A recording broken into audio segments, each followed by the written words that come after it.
Pemirsa, Gubernur dan Wakil Gubernur Bali terpilih Wayan Koster dan Inyoman Giri Praste resmi dilantik menjadi Gubernur dan Wakil Gubernur Bali periode 2025-2030 oleh Presiden Prabowo di Jakarta Kamis 20 Februari. Pelantikan ini menjadi momentum bersejarah bagi Bali.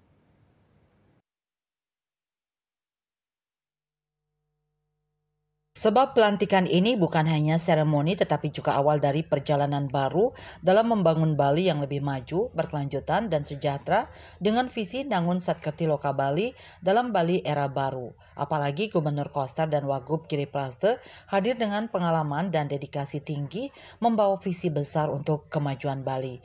Dengan rekam jejak kepemimpinan yang telah terbukti, keduanya siap melanjutkan program-program strategis yang telah dirancang dengan matang. Program-program unggulan di bidang pendidikan begitu juga kesehatan diharapkan tetap menjadi prioritas unggulan untuk menghasilkan SDM Bali yang berkualitas. Profesor Dr. Andes Ana Agung Gede Oke Wisnumurti MSI selaku Ketua Yayasan Kesejahteraan Korpri Provinsi Bali mengatakan, untuk SDM unggul, perhatian pada dunia pendidikan dan kesehatan menjadi urgen untuk menjadi prioritas bagi Bali.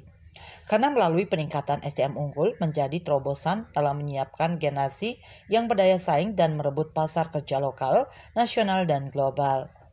Selain fokus pada pendidikan dan kesehatan, pemimpin Bali yang baru dilantik juga mesti mengatasi persoalan yang tengah terjadi di Bali, seperti persoalan sampah, kemacetan, kepariwisataan, dan pertanian. Rektor Unwar Profesor Dr. Insinyur Igede Suranaya Pandit MP juga berharap sektor pendidikan di Bali menjadi perhatian yang lebih besar diberikan oleh pemimpin Bali. Menurutnya, pendidikan adalah kunci utama dalam mencetak generasi unggul yang siap bersaing di tingkat nasional maupun global.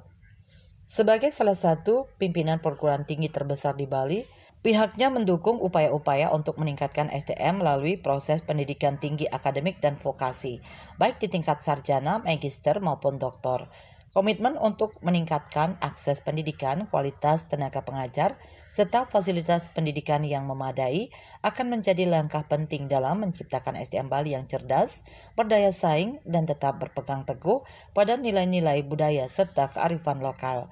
Ia percaya bahwa di bawah kepemimpinan yang baru ini, Bali akan semakin berkembang dalam berbagai sektor, termasuk pariwisata, ekonomi kreatif, lingkungan, serta kesejahteraan sosial masyarakat.